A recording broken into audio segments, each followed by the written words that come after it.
Bienvenidos chicos, espero que estén preparados porque el día de hoy se van a asustar y mucho.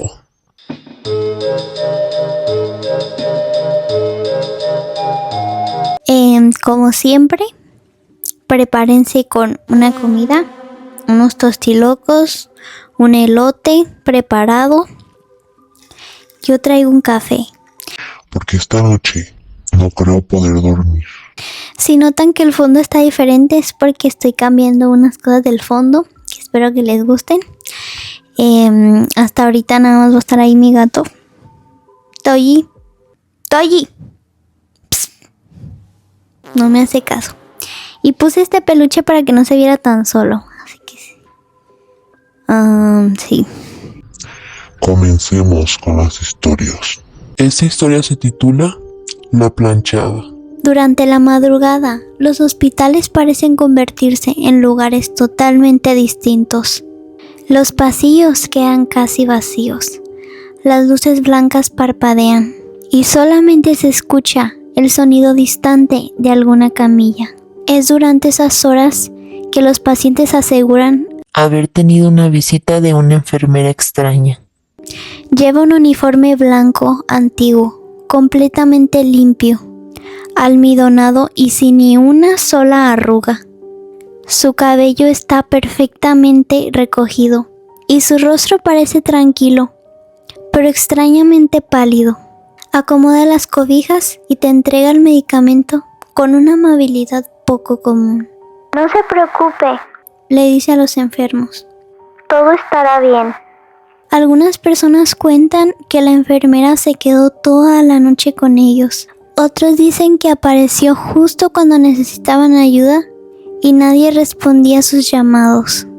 Pero cuando llega la mañana y agradecen al personal por los cuidados de esta mujer, reciben siempre la misma respuesta. Aquí no trabaja nadie con esa descripción. Cuando revisan los registros de turno, no aparece su nombre. Nadie la vio entrar ni salir. Simplemente desapareció. Debido a que su uniforme siempre parece impecablemente planchado, le llamaron la planchada. La leyenda dice que esta enfermera suele aparecer cuando una enfermera se queda dormida, olvida entregar un medicamento o descuida a algún paciente. Entonces el espíritu termina el trabajo por ella.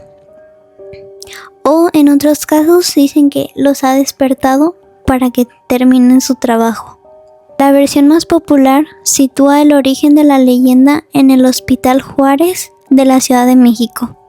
Durante las primeras décadas del siglo XX, ahí trabajaba una joven llamada Eulalia. Era reconocida por su disciplina y su dedicación. Siempre llegaba temprano.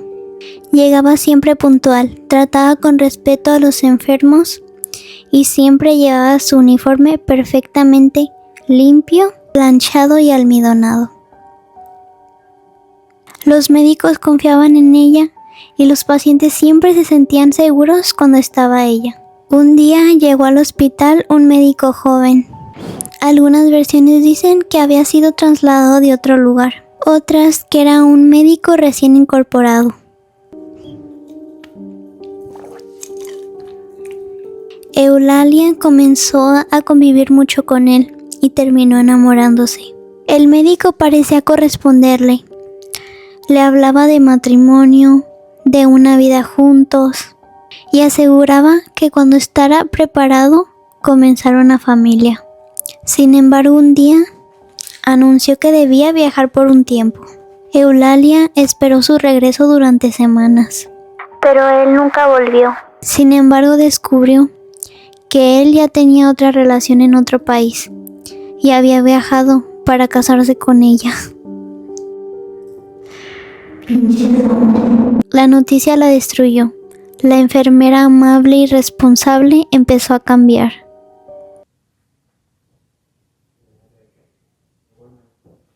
Llegaba distraída, perdió el interés por su trabajo y según algunas versiones, empezó a descuidar a esos pacientes que con tanto cariño atendía.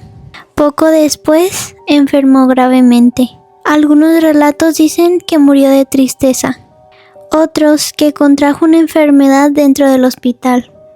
Mientras agonizaba, habría sentido culpa por aquellas personas que había desatendido sus últimos días. pacientes del turno nocturno hablaban de una enfermera que los atendía. La mujer llevaba un uniforme antiguo, muy limpio y planchado. Después de comparar las descripciones, los enfermeros sabían que se trataba de Eulalia. El árbol del vampiro. Hace más de un siglo, cuando Guadalajara era una ciudad mucho más pequeña y las noches eran apenas iluminadas por faroles, comenzó a llegar un hombre que nadie conocía. Vestía siempre de negro, era alto, elegante, con una piel muy pálida y hablaba con un extraño acento europeo. Había comprado una enorme hacienda en las afueras de la ciudad, pero casi nunca se le veía de día. Siempre salía solo en la noche. Al principio nadie sospechaba nada de él, hasta que empezaron a aparecer animales muertos. Todos tenían algo en común. Todos estaban desangrados, pero únicamente tenían 2 marcas en el cuello. Los habitantes pensaban que se trataba de un animal salvaje.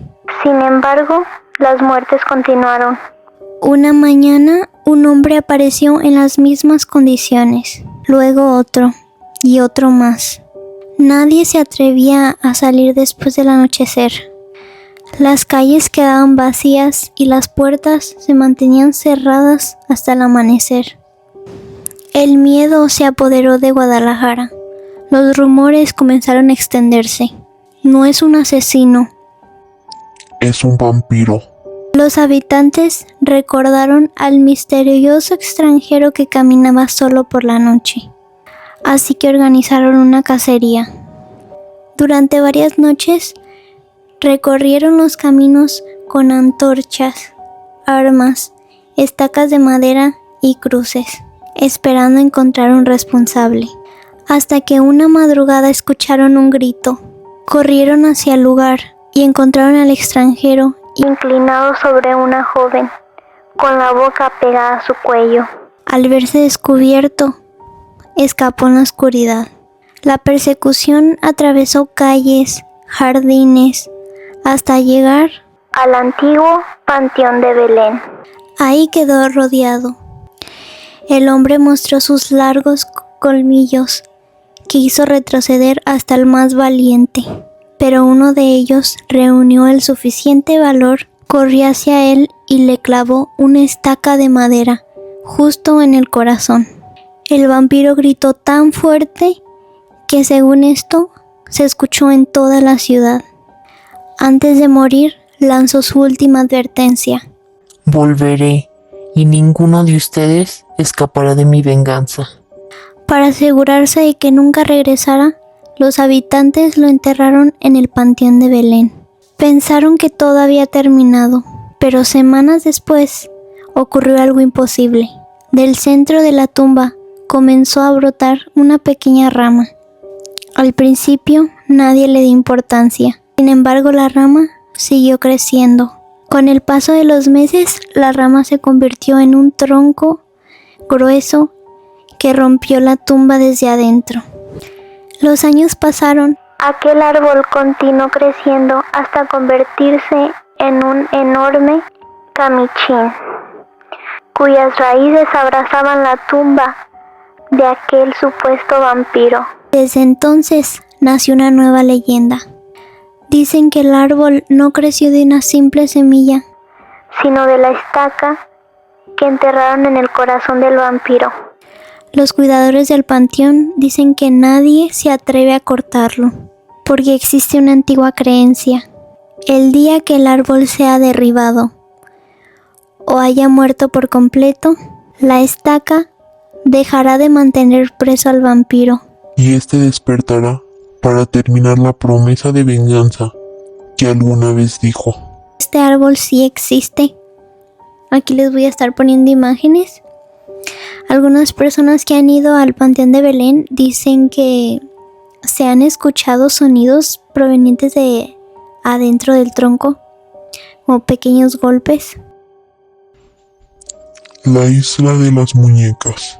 En los canales de Xochimilco, al sur de la Ciudad de México, hay una pequeña isla donde alberga Decenas de muñecas viejas colgadas en los árboles. algunas están rotas, otras no tienen ojos, otras están llenas de musgo y tierra. Y cuando el viento sopla, sus cabezas y brazos parecen que se movieran como si estuvieran vivas.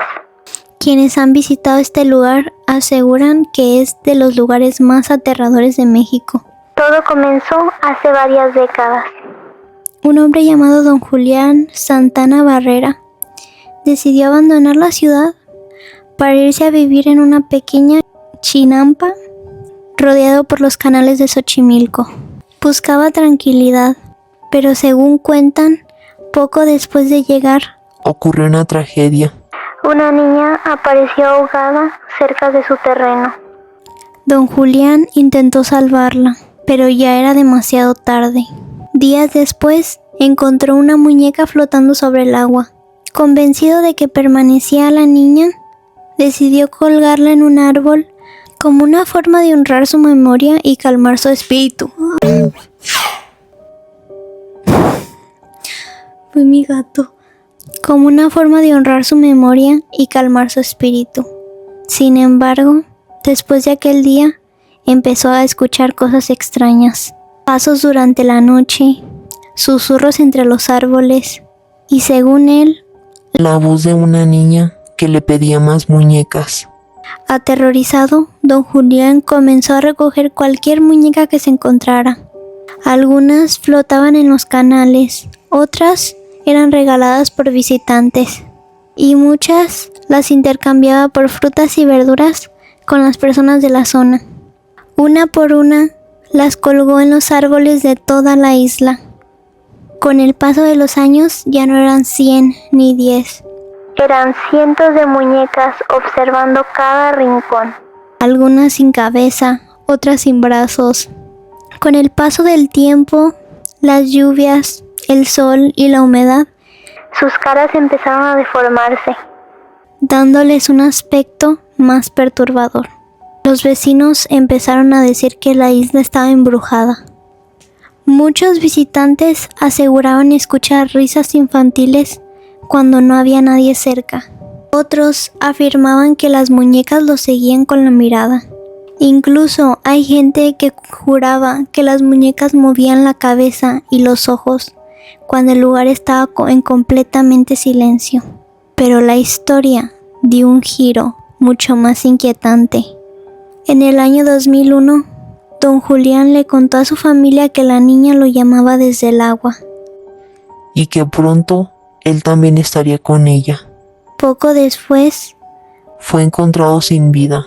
lo encontraron en el mismo lugar donde él había encontrado a la niña años atrás. Desde entonces, la isla de las muñecas se convirtió en uno de los lugares más misteriosos de México. Ahora es visitada por miles de personas. Algunos dejan muñecas como ofrenda, otros prefieren marcharse lo más rápido posible, porque dicen que cuando cae la noche y los canales están en completo silencio, Las muñecas dejan de ser simples juguetes. Y comienzan a observar a quienes se atrevieron a entrar en su isla. chicos, esa historia no la conocía, pero me la encontré y se las voy a redactar. El Callejón del Diablo. En el corazón del centro histórico de la Ciudad de México, existe un pequeño callejón que durante siglos ha estado rodeado de una inquietante leyenda. Los vecinos aseguran que cuando cae la noche es mejor no atravesarlo solo, Porque dicen que ahí habita algo que no pertenece a este mundo. Hace muchos años, un hombre acostumbraba a regresar a casa todas las madrugadas, después de pasar horas bebiendo en cantinas. Una noche, mientras caminaba por el estrecho callejón, sintió que alguien lo observaba. Miró hacia atrás, no había nadie. Continuó caminando, pero los pasos comenzaron a escucharse nuevamente. Cada vez más cerca. Pensó que se trataba de un ladrón y aceleró el paso. Entonces, al llegar al final del callejón, vio una enorme figura bloqueando el camino. Era un hombre vestido completamente de negro. Tenía un sombrero de ala ancha que ocultaba su rostro. El extraño permanecía completamente inmóvil. El hombre intentó rodearlo, pero cuando estuvo a unos pasos de distancia, la figura levantó lentamente la cabeza. Donde debía de haber un rostro, solo había oscuridad. 2 ojos brillaban como las brasas encendidas, y una sonrisa imposible comenzó a dibujarse entre las sombras. El hombre quedó paralizado por el miedo. Intentó correr, pero sus piernas no respondían. En ese momento, la figura soltó una risa profunda que resonó por todo el callejón. Desesperado, cerró los ojos y comenzó a rezar. Cuando volvió a abrirlos, la aparición había desaparecido. a la mañana siguiente, encontraron al hombre inconsciente sobre el empedrado. Cuando despertó, juró que había visto al mismo diablo. Muchos pensaron que era una historia inventada por el miedo, pero con el paso de los años, comenzaron a aparecer más testimonios. Personas que aseguraban escuchar risas en la oscuridad o sentir una presencia que caminaba detrás de ellas. Incluso algunos afirmaban haber visto una silueta negra observándolos desde el fondo del callejón antes de desvanecerse sin rastro. Hasta el día de hoy, hay quienes evitan pasar por ese lugar cuando cae la noche, porque dicen que si el diablo decide salir a tu encuentro, no todos logran regresar para contarlo.